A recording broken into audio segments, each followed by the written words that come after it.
జగన్మోహన్ రెడ్డి బొమ్మను ఇప్పటికే ఎక్కడా కనిపించకుండా మొత్తం తుడిచేస్తున్నారు. జగన్మోహన్ రెడ్డి కూడా తన బొమ్మలు పిచ్చి వైపరీత్యం అయితే బాగా పెరిగిపోయింది. సర్టిఫికెట్ల మీద మొత్తం రేషన్ కార్డుల మీద అన్నింటి మీద జగన్మోహన్ రెడ్డి ఫోటో అయితే ముద్రించారు. ఇప్పుడు తాజాగా శిలాఫలకాల మీద కూడా జగన్ బొమ్మను తొలగిస్తున్నారట. వాస్తవానికి గతంలో ఈ బొమ్మల సంస్కృతి తక్కువ ఉండేది. పేర్లు వేసేవారు ఏదైనా ప్రారంభోత్సవం అయినప్పుడు. ఇప్పటికీ చాలామంది ఉంటాయి. ఎందుకంటే ఆ టైంలో ఆ ముఖ్యమంత్రి చేశాడనో, ఆ టైంలో ఆ ఎమ్మెల్యే, ఆ టైంలో ఆ మంత్రి అనేది ఆ శిలాఫలకాల మీద గుర్తుంటాయి. యాక్చువల్గా వాటినైతే చెరపకూడదు. ఎందుకంటే అవి అభివృద్ధి పనులు, శంకుస్థాపన పనులు. కానీ పిఠాపురంలో ఏం జరిగింది అంటే మొత్తానికి ఇక్కడ అభివృద్ధి కార్యక్రమాలకు సంబంధించి, అభివృద్ధి పథకాలకు సంబంధించి గ్రామ సచివాలయం ప్రారంభించినప్పుడు అక్కడ శిలాఫలకం వేస్తారు కదా. ఆ శిలాఫలకం మీద అప్పుడు ఎమ్మెల్యే పిండం దొరబాబు అలాగే ముఖ్యమంత్రిగా ఉన్న జగన్మోహన్ రెడ్డి ఫోటో వేశారట.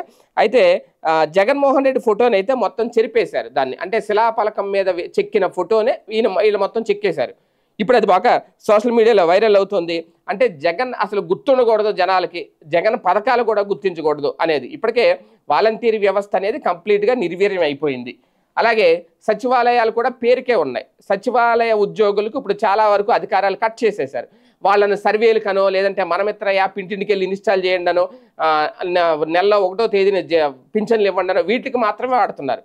అంతకుమించి వేరే లేవు. ఇప్పటికే చాలామంది ఎక్కువగా ఉన్నారు, పని పాట లేకుండా ఉన్నారని చెప్పి వాళ్ళని ఇతర శాఖలకి బదిలీ చేసేశారు. ఎందుకంటే వాళ్ళని తొలగించలేరు వాలంటీర్ వ్యవస్థలాగా ఇవి. సో ఇప్పుడు మొత్తం సచివాలయాలనే మొత్తం మార్చేస్తారా, తీసేస్తారా అనుకుంటే ముందు ఈ శిలాఫలకాల మీద జగన్ బొమ్మ అయితే తొలగించేస్తున్నారట. ఇప్పుడు ఇది పిఠాపురంలో ఒక ఉద్రిక్త పరిస్థితి అయితే చోటు చేసుకుంది.